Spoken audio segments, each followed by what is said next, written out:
ನಮಸ್ತೆ ಸ್ನೇಹಿತರೆ, ಇವತ್ತು ನಾವು ದ್ವಿತೀಯ BA ಸಮಾಜಶಾಸ್ತ್ರ ಭಾರತೀಯ ಸಮಾಜ ಅಧ್ಯಯನದಲ್ಲಿ ಪರೀಕ್ಷಾ ತಯಾರಿಯನ್ನು ಮಾಡ್ತಾ ಹೋಗುವ.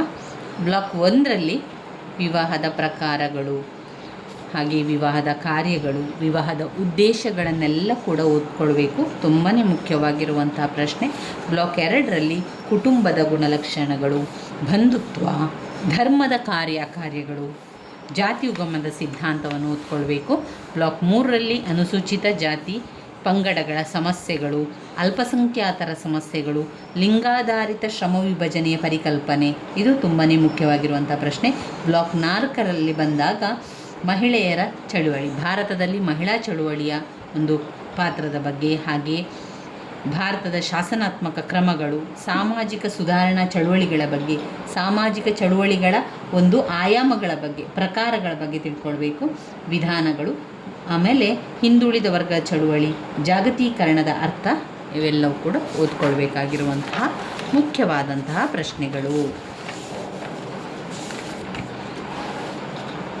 ಇದರಲ್ಲಿ ಸ್ಮೃತಿ 5 ಅಂಕಕ್ಕೆ ಕೇಳಿರುವಂತಹ ಪ್ರಶ್ನೆ.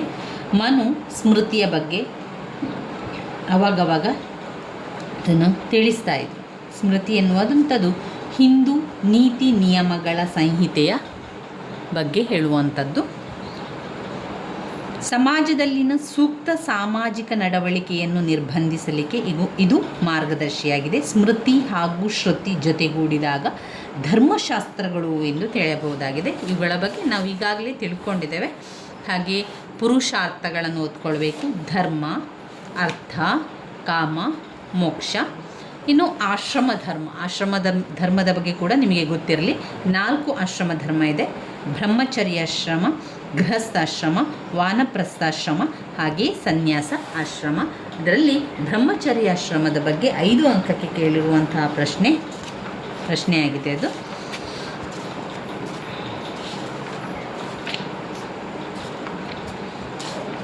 ಇನ್ನು ಬ್ಲಾಕ್ 1 ಘಟಕ 2ರಲ್ಲಿ ನಾವು ನೋಡಿದರೆ ಭಾರತೀಯ ಸಮಾಜದ ತಾತ್ವಿಕ ಆಧಾರಗಳಲ್ಲಿ ಕರ್ತವ್ಯಗಳ ಬಗ್ಗೆ ಓದ್ಕೊಳ್ಬೇಕು. 5 ಅಂಕಕ್ಕೆ ತುಂಬ ಸಲ ಕೇಳಿರುವಂತಹ ಪ್ರಶ್ನೆ. ಬ್ರಾಹ್ಮಣ ವರ್ಣದ ಕರ್ತವ್ಯಗಳು ಹಾಗೆ ಕ್ಷತ್ರಿಯ ವರ್ಣದ ಕರ್ತವ್ಯಗಳನ್ನು ಕೂಡ ಓದ್ಕೊಳ್ಳಿ. 5 ಅಂಕದ ಪ್ರಶ್ನೆಯಾಗಿ. ಆಶ್ರಮ ಧರ್ಮದ ಬಗ್ಗೆ 5 ಅಂಕದ ಪ್ರಶ್ನೆಯಾಗಿ ಬರುವಂಥದ್ದು. ಆಶ್ರಮ ಧರ್ಮದಲ್ಲಿ 4 ಆಶ್ರಮ ಧರ್ಮದ ಬಗ್ಗೆ ಬರೆದು ಆ 4 ಆಶ್ರಮ ಧರ್ಮದ ಬಗ್ಗೆ ವಿವರಣೆಯನ್ನು ಕೊಡಬೇಕು. ಬ್ರಹ್ಮಚರ್ಯಾಶ್ರಮ, ಗೃಹಸ್ಥಾಶ್ರಮ, ವಾನಪ್ರಸ್ಥಾಶ್ರಮ, ಸನ್ಯಾಸ ಆಶ್ರಮ, ಈ 4 ಆಶ್ರಮದ ಬಗ್ಗೆ ನೀವು ವಿವರಣೆಯನ್ನು ಬರಿತಾ ಹೋಗಬೇಕು. ಒಮ್ಮೆ ಓದ್ಕೊಳ್ತಾ ಹೋದರೆ ಏನಿದೆ, ಅವುಗಳಲ್ಲಿ ಏನು ವಿಚಾರ ಕೊಟ್ಟಿದ್ದಾರೆ ಎನ್ನುವಂಥದ್ದು ನಮಗೆ ಅರ್ಥ ಆಗ್ತದೆ. ಪುರುಷಾರ್ಥಗಳು ಕೂಡ 5 ಅಂಕಕ್ಕೆ ಬಂದಿರುವಂಥದ್ದು. ಇದರಲ್ಲಿ 4 ಮುಖ್ಯವಾದಂತಹ ಪಾಯಿಂಟ್ಸ್: ಧರ್ಮ, ಅರ್ಥ, ಕಾಮ, ಆಮೇಲೆ ಮೋಕ್ಷ. ಈ 4 ಪಾಯಿಂಟ್ಸ್ಗಳನ್ನು ಓದ್ಕೊಳ್ಬೇಕು. ಇನ್ನು ನಾವು ನೋಡುವುದಾದರೆ ಇದರಲ್ಲಿ ವಿವಾಹ ಘಟಕ 1 ಮತ್ತು ಘಟಕ 2 ಈಗಾಗಲೇ ನಾವು ತಿಳ್ಕೊಂಡಿದ್ದೇವೆ. ಹಳೆಯ ವಿಡಿಯೋದಲ್ಲಿದೆ, ಅದನ್ನು ಹಾಗೆ ಪ್ಲೇಲಿಸ್ಟಲ್ಲಿ ಕೂಡ ಹಾಕಿರ್ತೇನೆ, ಅದನ್ನು ನೋಡಿಕೊಳ್ಳಿ. ವಿವಾಹದ ಬಗ್ಗೆ ನೋಡುವುದಾದರೆ ನಾವು ವಿವಾಹದ ಅರ್ಥ, ವ್ಯಾಖ್ಯೆಗಳನ್ನು ಓದ್ಕೊಳ್ಬೇಕು, ಲಕ್ಷಣದ ಬಗ್ಗೆ ಓದ್ಕೊಳ್ಬೇಕು, ಕಾರ್ಯಗಳು, ಉದ್ದೇಶಗಳು, ಬಗೆಗಳು ಎಲ್ಲವೂ ಕೂಡ ವೆರಿ ಇಂಪಾರ್ಟೆಂಟ್ ಆಗಿರುವಂತಹ ಪ್ರಶ್ನೆ. ವಿವಾಹ ಅಂತ ಬಂದಾಗ ಅದರ ಕಾರ್ಯಗಳಿರ್ಬೋದು, ವಿವಾಹ ಅಂತ ಬಂದಾಗ ಅವುಗಳ ಉದ್ದೇಶಗಳಿರ್ಬೋದು, ವಿವಾಹ ಅಂತ ಬಂದಾಗ ವಿವಾಹದ ಬಗೆಗಳು, ಇದೆಲ್ಲ ಕೂಡ ಪದೇ ರಿಪೀಟ್ ಆಗಿರುವಂತಹ ಪ್ರಶ್ನೆಗಳಾಗಿದೆ. ಅದರಿಂದ ವಿವಾಹ ಎನ್ನುವಂಥ ಒಂದು ಘಟಕ ವೆರಿ ಇಂಪಾರ್ಟೆಂಟ್ ಆಗಿರುವಂತಹ ಒಂದು ಘಟಕ. ಮೊದಲಿಗೆ ಅರ್ಥವನ್ನು ತಿಳ್ಕೊಳ್ಬೇಕು. ಅರ್ಥ ಅಂತ ನಾವು ನೋಡಿದರೆ ವಿವಾಹವು ವ್ಯಕ್ತಿಗಳ ನಡುವಿನ ಒಂದು ಒಪ್ಪಂದ, ವ್ಯಕ್ತಿಗಳ ನಡುವಿನ ಒಂದು ಸಾಮಾಜಿಕ ಒಪ್ಪಂದ ಅಂತ ಹೇಳ್ಬೋದು. ಅದು ಕಾನೂನಾತ್ಮಕವಾಗಿ, ಆರ್ಥಿಕವಾಗಿ, ಭಾವನಾತ್ಮಕವಾಗಿ ಒಂದುಗೂಡುವಂಥದ್ದು. ಇನ್ನು ವ್ಯಾಖ್ಯೆಗಳಲ್ಲಿ ನಾವು ನೋಡುವುದಾದರೆ ವಿವಾಹ ಎನ್ನುವಂಥದ್ದು ಬ್ರಾನಿಸ್ಲಾ ಅವರು ಹೇಳುವಂತೆ ವಿವಾಹವು ಸಂತಾನೋತ್ಪತ್ತಿ ಮತ್ತು ಮಕ್ಕಳ ಪೋಷಣೆಗಾಗಿ ಇರುವಂತಹ ಒಂದು ಒಪ್ಪಂದ ಆಗಿದೆ. ಮಕ್ಕಳ ಪೋಷಣೆಗಾಗಿ ವಿವಾಹವು ಸಂತಾನೋತ್ಪತ್ತಿ ಮತ್ತು ಮಕ್ಕಳ ಪೋಷಣೆಗಾಗಿರುವಂತಹ ಒಂದು ಒಪ್ಪಂದವೇ ವಿವಾಹ. ಮೊದಲಿಗೆ ನಾವು ಓದ್ಕೊಳ್ಬೇಕಾಗಿರುವಂಥದ್ದು ವಿವಾಹದ ಲಕ್ಷಣಗಳು. ಏನೆಲ್ಲ ಲಕ್ಷಣಗಳಿದೆ? ಅದರಲ್ಲಿ 5 ಪಾಯಿಂಟ್ಸ್ಗಳಿದೆ.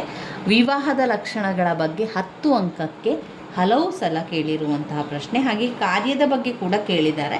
ಮೊದಲಿಗೆ ನಾವು ಓದಬೇಕಾಗಿರುವಂಥದ್ದು ವಿವಾಹದ ಲಕ್ಷಣಗಳು. ಒಟ್ಟು 5 ಪಾಯಿಂಟ್ಸ್ಗಳಿದೆ. ಒಂದು, ಹೆಚ್ಚು ಕಡಿಮೆ ವಿವಾಹವು ಒಂದು ಸಾರ್ವತ್ರಿಕ ಸಂಸ್ಥೆ. ಹೆಚ್ಚು ಕಡಿಮೆ ವಿವಾಹವು ಒಂದು ಸಾರ್ವತ್ರಿಕ ಸಂಸ್ಥೆ. 2, ಶಾಶ್ವತವಾದ ಸಂಬಂಧ. ಪುರುಷ ಮತ್ತು ಮಹಿಳೆಯರ ನಡುವಿನ ಒಂದು ಶಾಶ್ವತವಾದ ಸಂಬಂಧವನ್ನು ವಿವಾಹವು ಸೃಷ್ಟಿಸುತ್ತದೆ. ನೀವು ಪಾಯಿಂಟ್ಸಲ್ಲಿ ಶಾಶ್ವತವಾದ ಸಂಬಂಧ ಅಂತ ಬರೆದ್ರೆ ಸಾಕು. ಮೊದಲನೇ ಪಾಯಿಂಟ್ನಲ್ಲಿ ಒಂದು ಸಾರ್ವತ್ರಿಕ ಸಂಸ್ಥೆ. 2, ಶಾಶ್ವತವಾದ ಸಂಬಂಧ.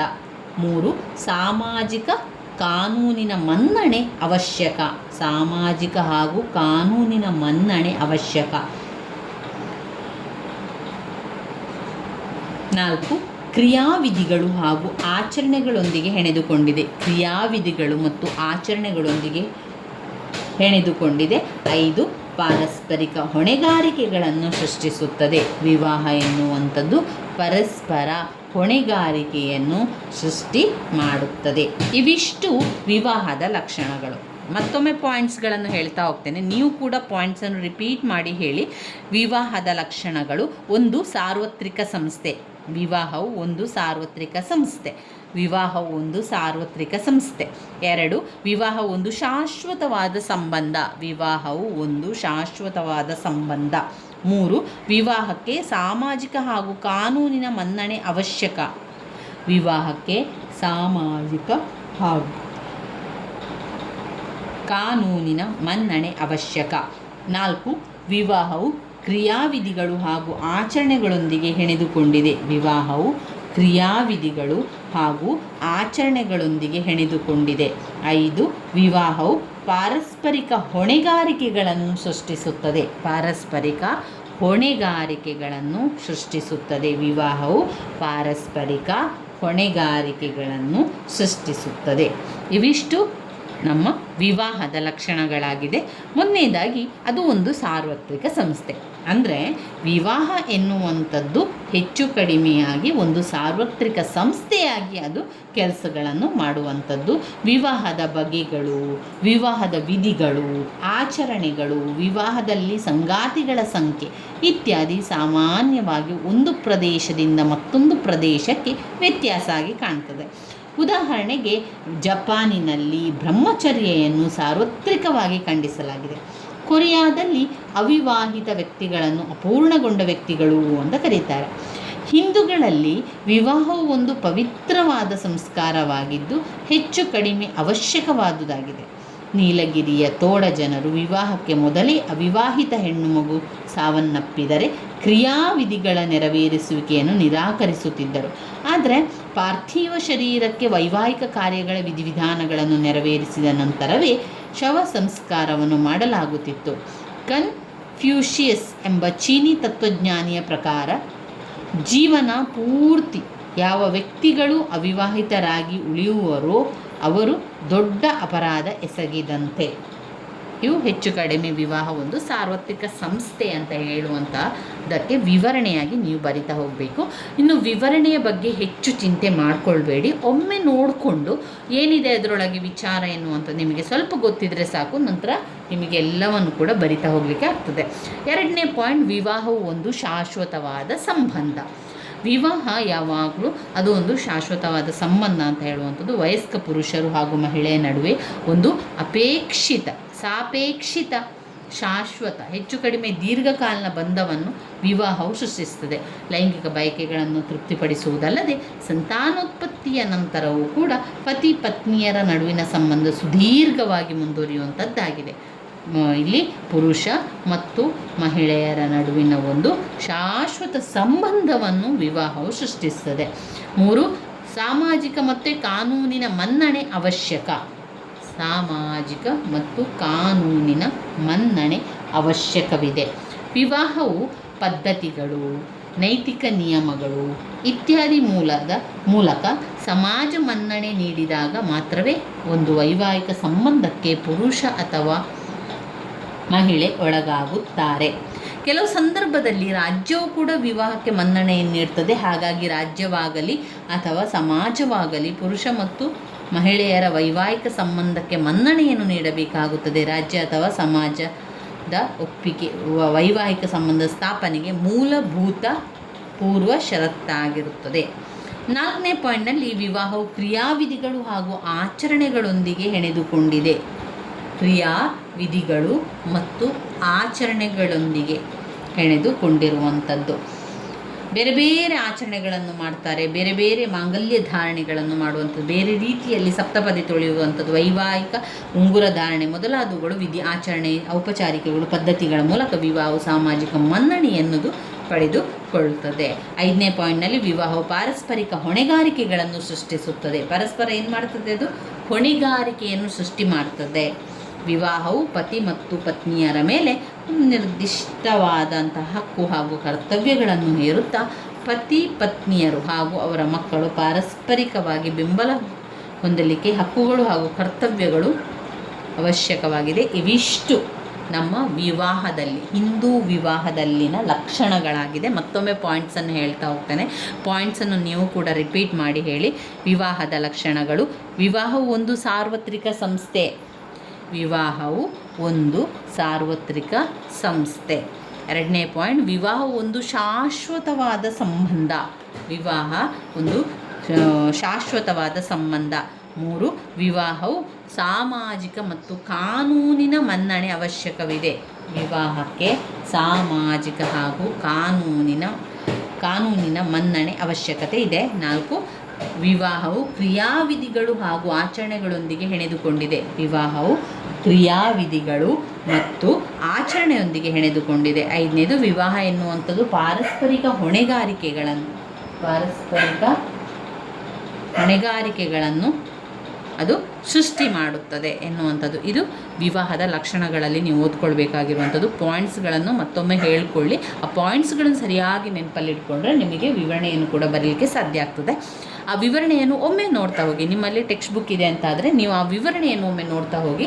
ಇಲ್ಲ ಅಂತಾದರೆ ವಿವರಣೆಯನ್ನು ನಾನು ಹೇಳಿರುವಂಥ ವಿವರಣೆಯನ್ನು ಕೇಳಿಕೊಂಡು ಅದಕ್ಕೆ ಸಂಬಂಧಪಟ್ಟಂಥ ರೀತಿಯಲ್ಲಿ ವಿವರಣೆಯನ್ನು ಬರೆದರೆ ಆಯಿತು. 5 ಅಂಕದ ಪ್ರಶ್ನೆ. 5 ಅಂಕದ ಪ್ರಶ್ನೆಯಾಗಿ ಬಂದಾಗ 1.5 ಪುಟದಷ್ಟು ನಿಮ್ಮ ಉತ್ತರ ಬೇಕು. ಹಾಗೆಯೇ 15 ಅಂಕದ ಪ್ರಶ್ನೆಗೆ 4ರಿಂದ 5 ಪುಟದಷ್ಟು, ಹಾಗೆಯೇ 10 ಅಂಕದ ಪ್ರಶ್ನೆಗೆ 3ರಿಂದ 4 ಪುಟದಷ್ಟು ನಿಮ್ಮ ಉತ್ತರ ಇರಲಿ. ಇನ್ನು ಬರುವಂತಹ ಮುಖ್ಯವಾದಂತಹ ಪ್ರಶ್ನೆ ವಿವಾಹದ ಕಾರ್ಯಗಳು. ವಿವಾಹದ ಕಾರ್ಯಗಳನ್ನು ಓದ್ಕೊಳ್ಳೋ. ಏನೆಲ್ಲ ಕಾರ್ಯಗಳಿದೆ? ಒಂದು ಪ್ರಾಥಮಿಕ ಸಾಮಾಜಿಕ ಸಂಸ್ಥೆಯಾಗಿ ವಿವಾಹವು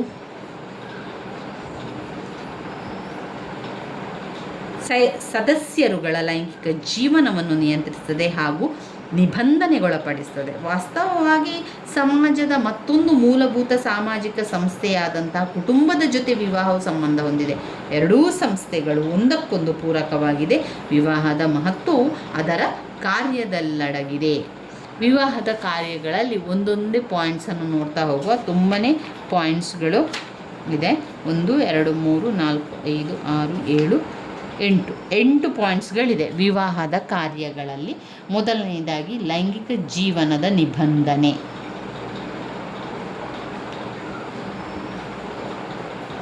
ಲೈಂಗಿಕ ಜೀವನದ ನಿಬಂಧನೆ. 2 ಸಂತಾನೋತ್ಪತ್ತಿ ಮತ್ತು ಮಕ್ಕಳ ಪೋಷಣೆ. ಸಂತಾನೋತ್ಪತ್ತಿ ಮತ್ತು ಮಕ್ಕಳ ಪೋಷಣೆ. 3 ಕುಟುಂಬದ ಸ್ಥಾಪನೆಗೆ ವಿವಾಹವು ಸಹಕಾರಿಯಾಗಿದೆ. ಕುಟುಂಬದ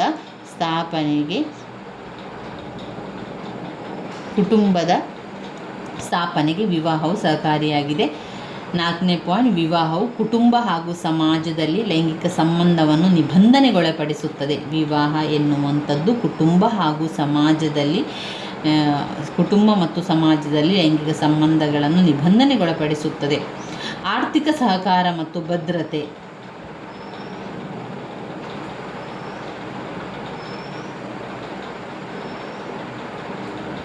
ಆರ್ಥಿಕ ಸಹಕಾರ ಮತ್ತು ಭದ್ರತೆ. ಸಂಗಾತಿಗಳ ನಡುವೆ ಭಾವನಾತ್ಮಕ ಮತ್ತು ಭೌತಿಕ ಉದ್ದೀಪನಕ್ಕೆ ವಿವಾಹದ ಕೊಡುಗೆ ನೀಡುತ್ತದೆ. ಸಂಗಾತಿಗಳ ನಡುವೆ ಭಾವನಾತ್ಮಕ ಮತ್ತು ಭೌತಿಕ ಉದ್ದೀಪನಕ್ಕೆ ವಿವಾಹವು ಕೊಡುಗೆ ನೀಡುತ್ತದೆ.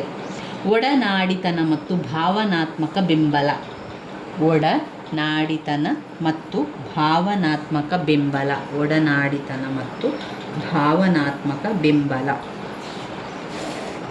8. ಸಾಮಾಜಿಕ ಐಕ್ಯತೆಯು ವಿವಾಹದ ಫಲಶ್ರುತಿ. ಸಾಮಾಜಿಕ ಐಕ್ಯತೆಯು ವಿವಾಹದ ಫಲಶ್ರುತಿ.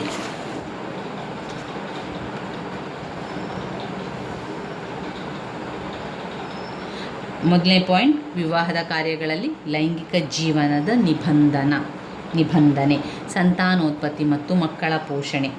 ಕುಟುಂಬದ ಸ್ಥಾಪನೆಗೆ ವಿವಾಹವು ಸಹಕಾರಿಯಾಗಿದೆ. ವಿವಾಹವು ಕುಟುಂಬ ಹಾಗೂ ಸಮಾಜದಲ್ಲಿ ಲೈಂಗಿಕ ಸಂಬಂಧಗಳನ್ನು ನಿಬಂಧನೆಗೊಳಪಡಿಸುತ್ತದೆ. ಆರ್ಥಿಕ ಸಹಕಾರ ಮತ್ತು ಭದ್ರತೆ. ಸಂಗಾತಿಗಳ ನಡುವೆ ಭಾವನಾತ್ಮಕ ಮತ್ತು ಭೌತಿಕ ಉದ್ದೀಪನಕ್ಕೆ ವಿವಾಹವು ಕೊಡುಗೆ ನೀಡುತ್ತದೆ. ಒಡನಾಡಿತನ ಮತ್ತು ಭಾವನಾತ್ಮಕ ಬೆಂಬಲ. ಸಾಮಾಜಿಕ ಐಕ್ಯತೆಯು ವಿವಾಹದ ಫಲಶ್ರುತಿ. ಇದು ವಿವಾಹದ ಕಾರ್ಯಗಳಲ್ಲಿ ನಾವು ಈ ಪಾಯಿಂಟ್ಸ್ಗಳ ವಿವರಣೆಯನ್ನು ತಿಳ್ಕೊಳ್ಳೋಣ. ಮೊದಲನೆಯ ಪಾಯಿಂಟ್ಸ್, ಒಂದು, ಲೈಂಗಿಕ ಜೀವನದ ನಿಬಂಧನೆ. ವಿವಾಹದ ಕಾರ್ಯ ಏನು? ವಿವಾಹವು ಇಬ್ಬರು ವ್ಯಕ್ತಿಗಳನ್ನು ಒಗ್ಗೂಡಿಸುವುದಲ್ಲದೆ ಸಾಮಾಜಿಕವಾಗಿ ಒಪ್ಪಿತವಾಗಿರುವ ಮಾರ್ಗದಲ್ಲಿ ಲೈಂಗಿಕತೆಯನ್ನು ಹೊಂದಲು ಅನುವು ಮಾಡಿಕೊಡುತ್ತದೆ. ಅದೇ ಸಂದರ್ಭದಲ್ಲಿ ವಿವಾಹಿತ ವ್ಯಕ್ತಿಗಳು ತಮ್ಮ ಸಂಗಾತಿಗಳೊಡನೆ ಲೈಂಗಿಕ ಸಂಬಂಧವನ್ನು ಹೊಂದಲು ಸಮಾಜದಿಂದ ಒಪ್ಪಿಗೆ ಇದೆ, ಆದರೆ ಸಂಗಾತಿಗಳನ್ನು ಬಿಟ್ಟು ಬೇರೆಯೊಡನೆ ಅಲ್ಲ ಎನ್ನುವಂಥದ್ದು ಇದು ಮುಖ್ಯವಾಗಿ ವಿವಾಹದ ಕಾರ್ಯಗಳಲ್ಲಿ ಬರುವಂಥದ್ದು. ಎರಡನೆಯದಾಗಿ ಸಂತಾನೋತ್ಪತ್ತಿ ಮತ್ತು ಮಕ್ಕಳ ಪೋಷಣೆ ಮಾಡುವಂಥದ್ದು. ಮಕ್ಕಳನ್ನು ಪಡೆಯುವ ಕಾರ್ಯವು ವಿವಾಹವು ನೆರವೇರಿಸುತ್ತದೆ. ಹಾಗೆ ಸಾಮಾಜಿಕ ನಿಯಮಗಳಿಗೆ ಅನುಸಾರವಾಗಿ ಮಕ್ಕಳನ್ನು ಬೆಳೆಸಲಾಗುತ್ತದೆ. ಮಕ್ಕಳ ಲಾಲನೆ, ಪಾಲನೆ, ಪೋಷಣೆಯು ಕೌಟುಂಬಿಕ ಚೌಕಟ್ಟಿನಲ್ಲಿಯೇ ನಡೆಯುವಂಥದ್ದು. ಅಲ್ಲಿ ಪತಿ ಪತ್ನಿಯರಿರುವರು ಮಕ್ಕಳನ್ನು ನೋಡಿಕೊಳ್ಳುತ್ತಾರೆ. ಆದ್ದರಿಂದ ಮಕ್ಕಳು ಉಳಿಯುವುದರೊಂದಿಗೆ ಶಾರೀರಿಕವಾಗಿ ಹಾಗೂ ಮಾನಸಿಕವಾಗಿ ಸದೃಢರಾಗ್ತಾರೆ. ಮೂರನೇ ಪಾಯಿಂಟ್, ಕುಟುಂಬದ ಸ್ಥಾಪನೆಗೆ ವಿವಾಹವು ಸಹಕಾರಿಯಾಗಿದೆ. ಕುಟುಂಬದ ಸ್ಥಾಪನೆಗೆ ವಿವಾಹವು ಸಹಕಾರಿಯಾಗಿದೆ. ಕುಟುಂಬದ ಸ್ಥಾಪನೆಯಲ್ಲಿ ವಿವಾಹ ಸಂಸ್ಥೆಯು ಬಹಳ ಸಹಕಾರಿಯಾಗಿದೆ. ಅಂದರೆ ಒಂದು ಕುಟುಂಬದ ಸ್ಥಾಪನೆಗೆ ಸಂಗಾತಿಗಳ ಮೇಲೆ ವಿವಾಹವು ಬಲಯುತವಾಗಿ ಒತ್ತಾಯಿಸುತ್ತದೆ. ಕುಟುಂಬದಲ್ಲಿಯೇ ಮಕ್ಕಳ ಜನನವಾಗುತ್ತದೆ ಮತ್ತು ಬೆಳವಣಿಗೆಯಾಗುತ್ತದೆ ಹಾಗೂ ಶೈಕ್ಷಣಿಕ ಕೌಶಲ್ಯತೆಯನ್ನು ಪಡೆದು ಪರಿಣಾಮವಾಗಿ ಜವಾಬ್ದಾರಿಯುತ ನಾಗರಿಕರಾಗಿ ಬೆಳೆಯುತ್ತಾರೆ. ಕುಟುಂಬದ ಸ್ಥಾಪನೆಗೆ ವಿವಾಹವು ಸಹಕಾರಿಯಾಗಿರುವಂಥದ್ದು. 5ನೇ ಪಾಯಿಂಟ್, ಆರ್ಥಿಕ ಸಹಕಾರ ಮತ್ತು ಭದ್ರತೆ. ಆರ್ಥಿಕವಾಗಿ ಸಹಕಾರ ಮಾಡುವಂಥದ್ದು ಮತ್ತು ಭದ್ರತೆಯನ್ನು ಕೊಡುವಂಥದ್ದು.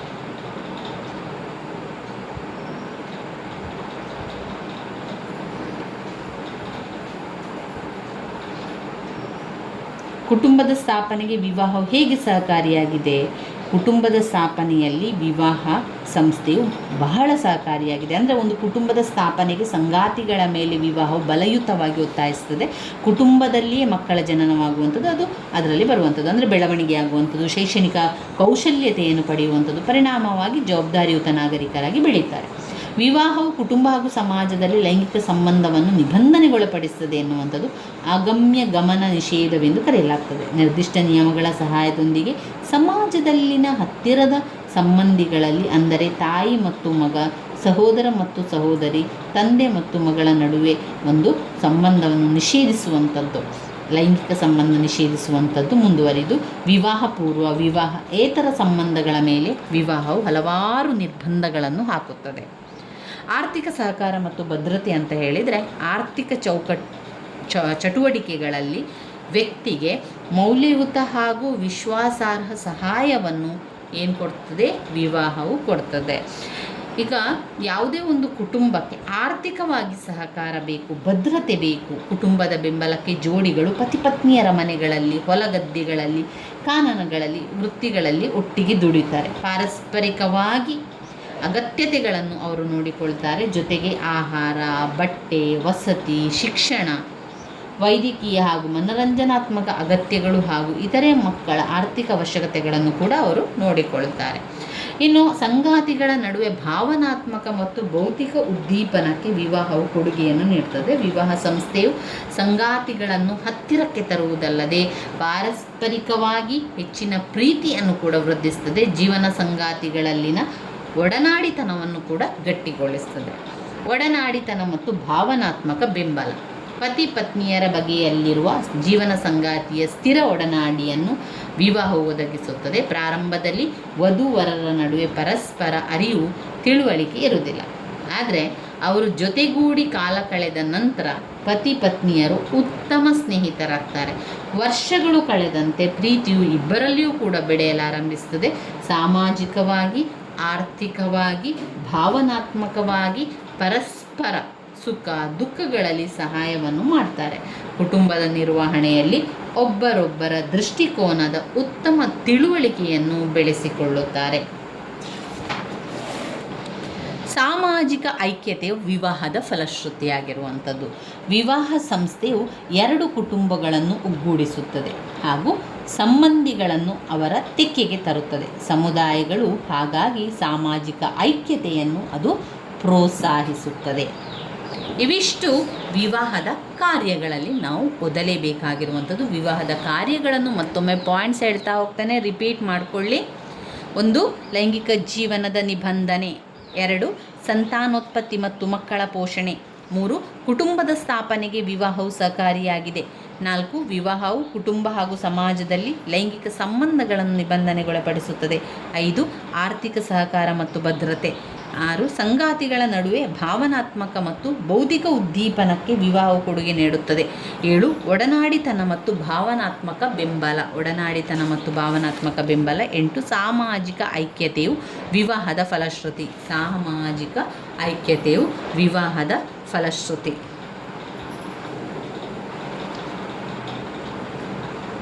ಇವಿಷ್ಟು ವಿವಾಹದ ಕಾರ್ಯಗಳಲ್ಲಿ ಓದ್ಕೊಳ್ಬೇಕಾಗಿರುವಂಥದ್ದು. ಇನ್ನು ನಾವು ನೋಡಿದರೆ ವಿವಾಹದ ಉದ್ದೇಶಗಳು. ವಿವಾಹದ ಉದ್ದೇಶಗಳಲ್ಲಿ ಮುಖ್ಯವಾಗಿ 3 ಉದ್ದೇಶಗಳಿದೆ. 1. ಲೈಂಗಿಕ ಆಕಾಂಕ್ಷೆಗಳ ತೃಪ್ತಿ, ಮಕ್ಕಳನ್ನು ಬೆಳೆಸುವುದು, ಆರ್ಥಿಕ ಸಹಕಾರ. ಇವಿಷ್ಟು ವಿವಾಹದ ಉದ್ದೇಶಗಳಲ್ಲಿ ನಾವು ಓದ್ಕೊಳ್ಬೇಕಾಗಿರುವಂಥದ್ದು. ಅವರು 3 ಪಾಯಿಂಟ್ಸನ್ನು ಕೊಟ್ಟಿದ್ದಾರೆ, ಅಷ್ಟು ಓದ್ಕೊಳ್ಳಿ. ಕೆಲವೊಮ್ಮೆ 5 ಅಂಕಕ್ಕೆ ಕೇಳಿದಾಗ ಮತ್ತೆರಡು ಪಾಯಿಂಟ್ಸ್ಗಳನ್ನು ನೀವೇ ಸೇರಿಸಿಕೊಂಡು ಬರಿತಾ ಹೋಗ್ಬೋದು.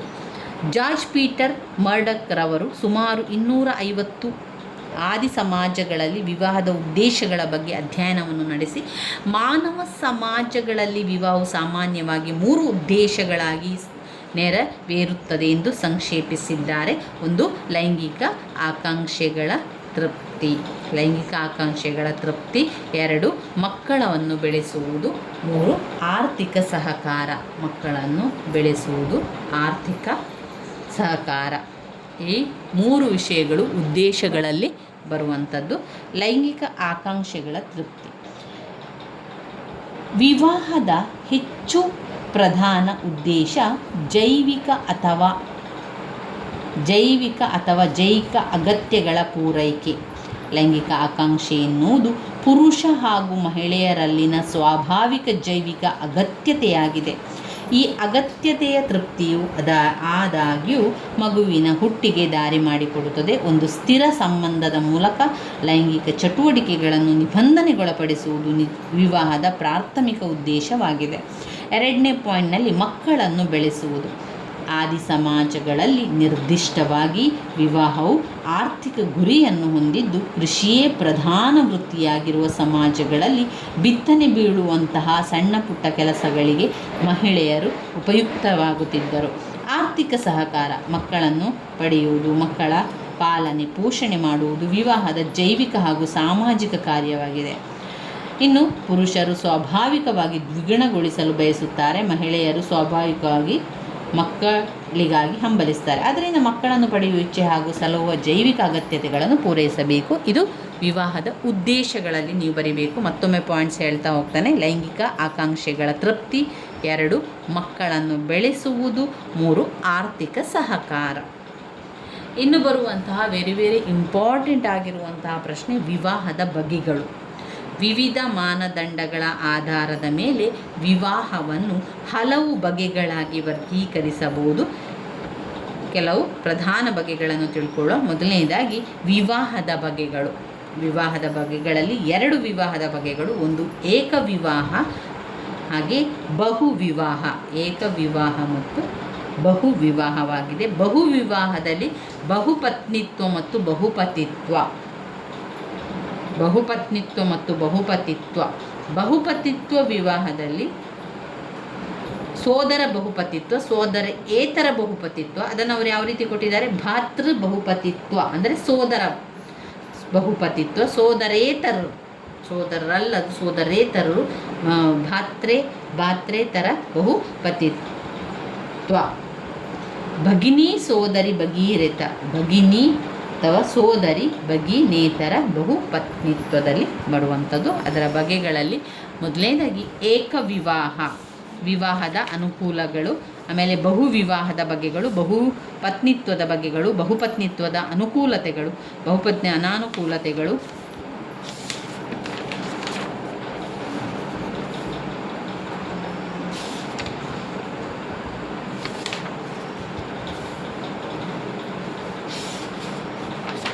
ಇನ್ನು ಮುಂದಿನ ವಿಡಿಯೋದಲ್ಲಿ ನಾವು ಹಿಂದೂ ವಿವಾಹ ಘಟಕ 4ರಲ್ಲಿ ನೋಡ್ಕೊಳ್ಳುವ. ಹಿಂದೂ ವಿವಾಹದ ಸಾಂಪ್ರದಾಯಿಕ ಪ್ರಕಾರಗಳನ್ನು ಓದ್ಕೊಳ್ಬೇಕು, ವೆರಿ ಇಂಪಾರ್ಟೆಂಟ್. ಅದಾದ ಮೇಲೆ ವಿವಾಹದಲ್ಲಿ ಸಂಗಾತಿಯನ್ನು ಆಯ್ಕೆಯಲ್ಲಿನ ಸಾಂಪ್ರದಾಯಿಕ ಮಾರ್ಗಗಳ ಬಗ್ಗೆ ತಿಳ್ಕೊಳ್ಳುವ. ಇತ್ತೀಚಿನ ಪ್ರವೃತ್ತಿ ಏನು, ವಿವಾಹದ ಬಗ್ಗೆ ಇತ್ತೀಚಿನ ಪ್ರವೃತ್ತಿಗಳನ್ನು ಓದ್ಕೊಳ್ಬೇಕು. ಅವಿಷ್ಟು ಘಟಕ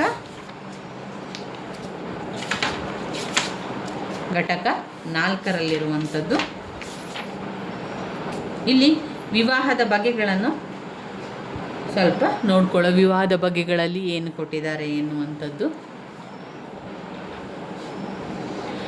ಏಕ ವಿವಾಹ ಮತ್ತು ಬಹು ವಿವಾಹ ಎನ್ನುವಂಥ 2 ಭಾಗಗಳನ್ನಾಗಿ ಮಾಡಲಾಗಿದೆ. ಏಕ ವಿವಾಹ ಮತ್ತು ಬಹು ವಿವಾಹ.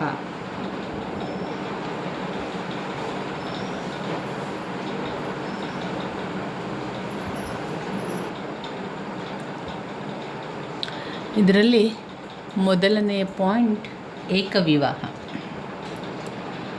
ಏಕವಿವಾಹ ಎನ್ನುವಂಥದ್ದು ಏಕಕಾಲದಲ್ಲಿ ಒಬ್ಬ ಪುರುಷ ಒಬ್ಬ ಸ್ತ್ರೀಯನ್ನು ಅಥವಾ ಒಬ್ಬ ಸ್ತ್ರೀ ಒಬ್ಬ ಪುರುಷನನ್ನು ಮಾತ್ರ ವಿವಾಹವಾಗುವುದಕ್ಕೆ ಏಕವಿವಾಹ ಅಥವಾ ಏಕಪತಿತ್ವ ಅಥವಾ ಏಕಪತ್ನಿತ್ವ ಎಂದು ಕರೆಯಲಾಗುತ್ತದೆ.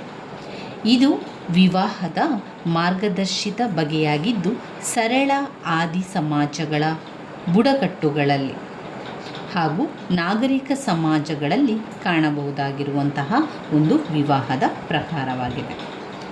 ಸಂಗಾತಿಯು ಮರಣ ಹೊಂದಿದಂತಹ ನಿರ್ದಿಷ್ಟವಾದ ಅಸಾಧಾರಣ ಸನ್ನಿವೇಶಗಳಲ್ಲಿ ವಿವಾಹವಾಗುವ ಅವಕಾಶವಿದೆ.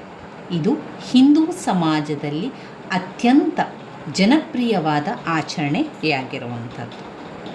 ಪ್ರಾಚೀನ ಗ್ರೀಕ್ ತತ್ವಜ್ಞಾನಿ ಅರಿಸ್ಟಾಟಲ್ ಅವರು ಏಕವಿವಾಹಕ್ಕೆ ಮಾತ್ರವೇ ಶಿಫಾರಸು ಮಾಡಿದ್ದಾರೆ ಹಾಗೂ ವಿವಾಹದ ಆದರ್ಶ ಬಗೆಯಾಗಿ ಏಕವಿವಾಹವನ್ನು ಹಿಂದೂಗಳು ಪರಿಗಣಿಸಿದ್ದಾರೆ ಮತ್ತು ಸಿಗಬೇಕಾದ ಮನ್ನಣೆಯನ್ನು ಕೂಡ ನೀಡಲಾಗಿದೆ. ಏಕವಿವಾಹದ ಅನುಕೂಲತೆಗಳ ಬಗ್ಗೆ ನೋಡುವುದಾದರೆ, ವಿವಾಹದ ಇತರೆ ಬಗೆಗಳಿಗಿಂತ ಏಕವಿವಾಹವು ತನ್ನದೇ ಆದ ಅನುಕೂಲಗಳನ್ನು ಹಾಗೂ ಗುಣಗಳನ್ನು ಹೊಂದಿದೆ.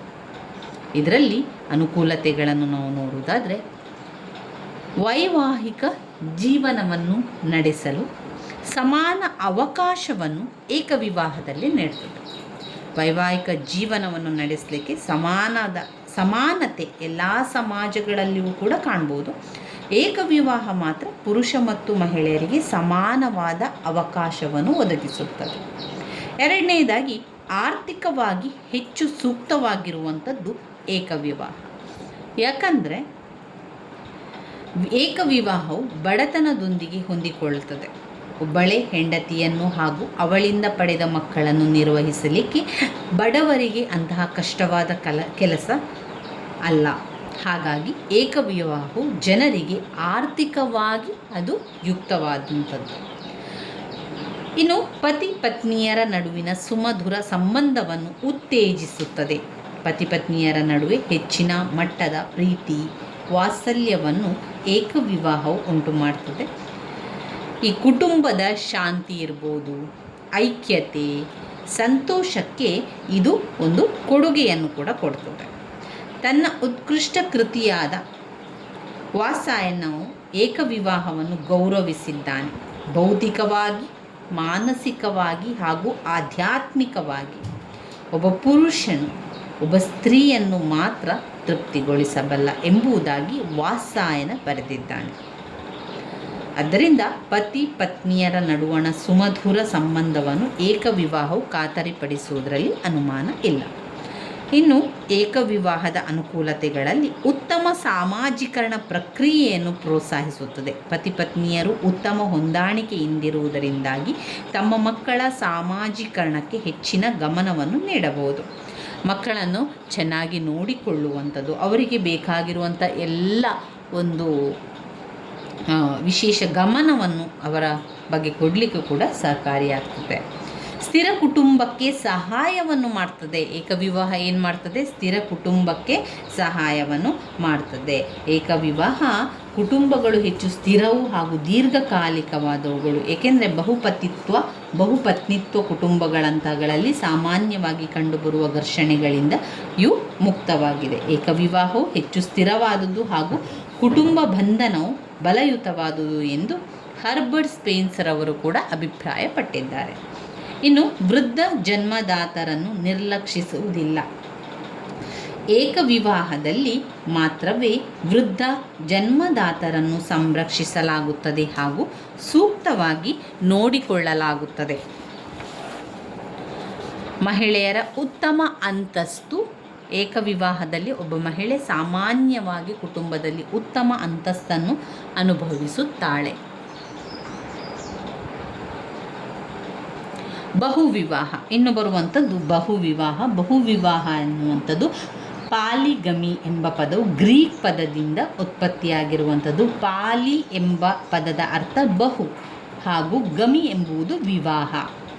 ಆದ್ದರಿಂದ ಬಹುವಿವಾಹವು ಏಕಕಾಲದಲ್ಲಿ ಒಬ್ಬ ಪುರುಷ ಅಥವಾ ಮಹಿಳೆ, ಇಬ್ಬರು ಅಥವಾ ಅದಕ್ಕಿಂತ ಹೆಚ್ಚಿನ ಪುರುಷ ಅಥವಾ ಸ್ತ್ರೀಯನ್ನು ವಿವಾಹವಾಗುವುದರ ಜೊತೆಗೆ ಒಟ್ಟಿಗೆ ಜೀವನ ನಡೆಸಲಿಕ್ಕೆ ಅನುಮತಿ ಇರುವಂತಹ ಒಂದು ವಿವಾಹದ ಬಗೆ.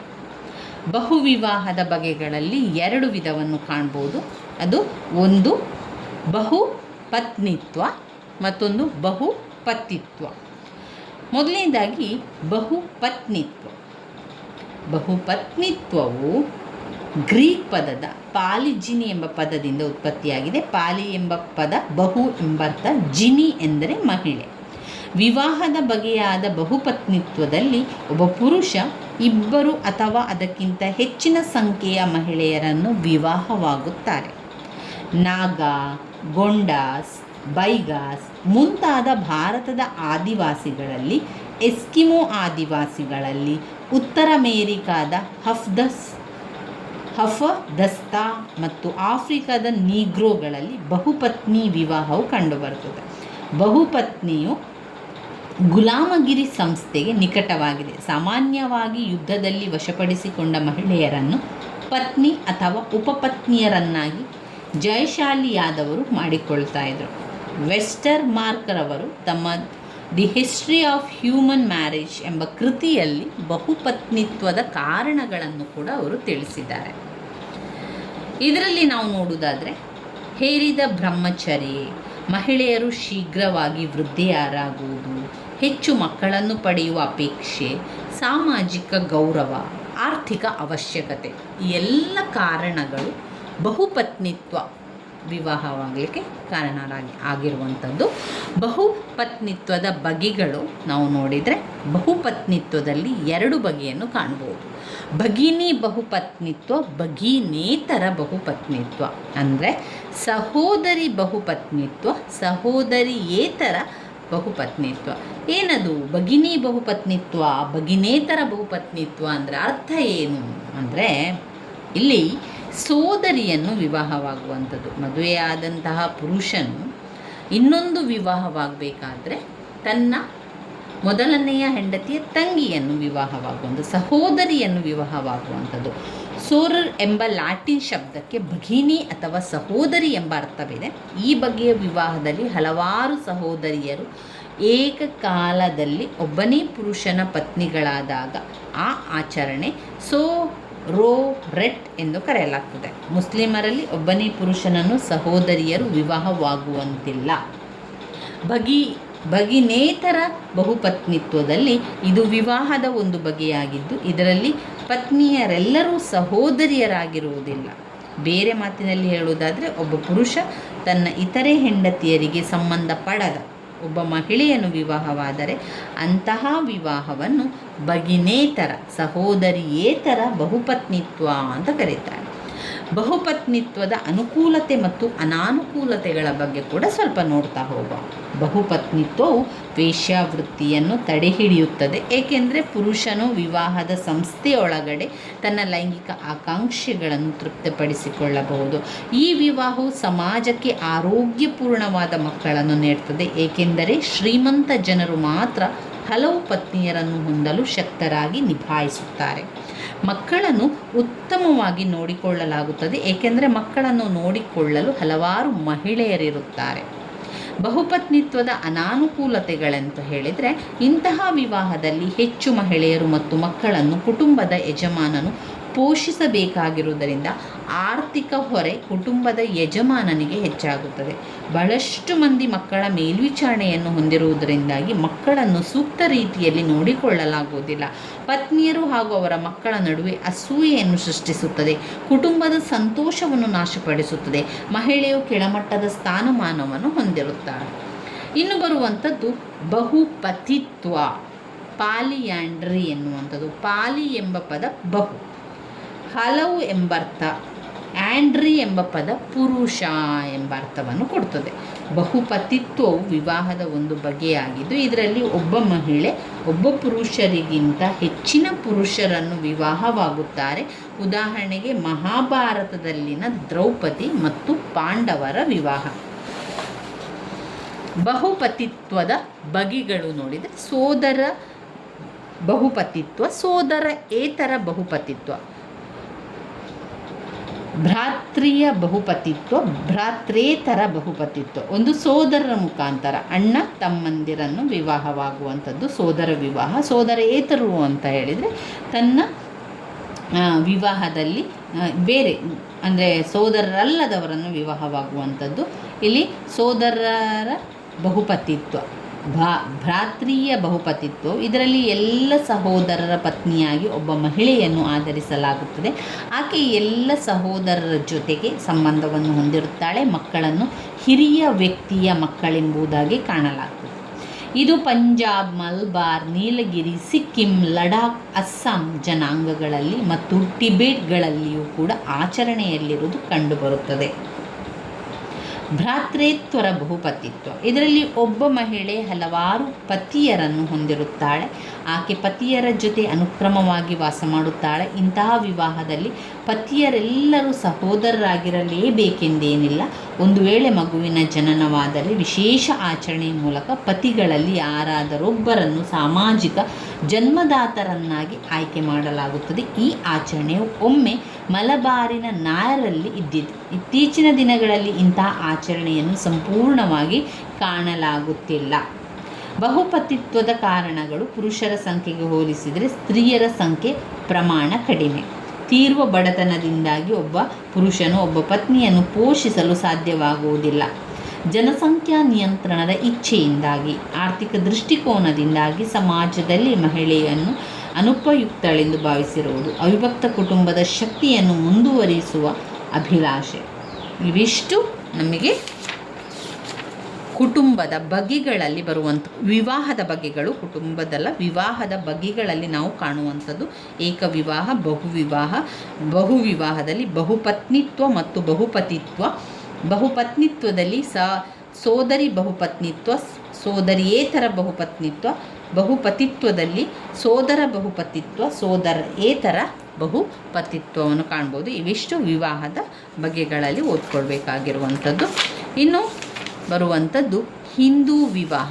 ಘಟಕ 4ರಲ್ಲಿ ಬರುವಂಥದ್ದು ಹಿಂದೂ ವಿವಾಹ. ಹಿಂದೂ ವಿವಾಹದಲ್ಲಿ ಹಿಂದೂ ವಿವಾಹದ ಸಾಂಪ್ರದಾಯಿಕ ಪ್ರಕಾರಗಳನ್ನು ಓದ್ಕೊಳ್ಬೇಕು. ಹಾಗೆಯೇ ಇತ್ತೀಚಿನ ಪ್ರವೃತ್ತಿ ಏನು, ಹಿಂದೂ ವಿವಾಹದಲ್ಲಿನ ಇತ್ತೀಚಿನ ಪ್ರವೃತ್ತಿಯನ್ನು ಓದ್ಕೊಳ್ಬೇಕು. ತುಂಬಾ ಮುಖ್ಯವಾಗಿರುವಂಥ ಪ್ರಶ್ನೆ ಅದು. ನಂತರ ಬರುವಂಥದ್ದು ಮುಸ್ಲಿಮರಲ್ಲಿನ ವಿವಾಹದ ಮೆಹರ್ನ ಬಗ್ಗೆ, ವಿಚ್ಛೇದನೆಯ ಬಗ್ಗೆ ತುಂಬ ಸಲ ಕೇಳಿರುವಂತಹ ಪ್ರಶ್ನೆ. ಅದನ್ನೆಲ್ಲ ಕೂಡ ಓದ್ಕೊಳ್ಬೇಕು. ನಿಬಂಧನೆಗಳೇನು, ಮುಸ್ಲಿಂ ವಿವಾಹದಲ್ಲಿನ ನಿಬಂಧನೆಗಳೇನು ಅಂತ ಕೇಳಿದ್ದಾರೆ. ಹಾಗೆಯೇ ಅಷ್ಟೇ ಅಲ್ಲದೆ ಮುಸ್ಲಿಂ ವಿವಾಹದ ವಿಧಗಳ ಬಗ್ಗೆ ಕೂಡ ಕೇಳ್ತಾರೆ. ಹಾಗೆ ಮೆಹರ್ 5 ಅಂಕಕ್ಕೆ ಕೇಳಿರುವ ಪ್ರಶ್ನೆ, ತಲಾಕ್ 5 ಅಂಕದ ಪ್ರಶ್ನೆ, ವಿಚ್ಛೇದನದ ಬಗ್ಗೆ ಬರೀಲಿಕ್ಕೆ ಇರುವಂಥದ್ದು. ಇದು ಇದರಲ್ಲಿ ಮುಖ್ಯವಾಗಿರುವಂತಹ ಪ್ರಶ್ನೆಗಳಾಗಿದೆ. ಘಟಕ 5 ಮತ್ತು ಘಟಕ 4. ಇನ್ನು ನಾವು ಮುಂದಿನ ವಿಡಿಯೋದಲ್ಲಿ ಘಟಕ 4 ಹಿಂದೂ ವಿವಾಹದ ಬಗ್ಗೆ ಮುಂದಿನ ವಿಡಿಯೋದಲ್ಲಿ ತಿಳ್ಕೊಳ್ಳುವ ಸ್ನೇಹಿತರೆ. ನನ್ನ ವಿಡಿಯೋಸ್ ಎಲ್ಲ ನಿಮಗೆ ಇಷ್ಟ ಆಗಿದ್ದರೆ ಲೈಕ್ ಕೊಡಿ, ಶೇರ್ ಮಾಡಿ, ಸಬ್ಸ್ಕ್ರೈಬ್ ಮಾಡಲಿಕ್ಕೆ ಮರಿಬೇಡಿ. ಧನ್ಯವಾದಗಳು.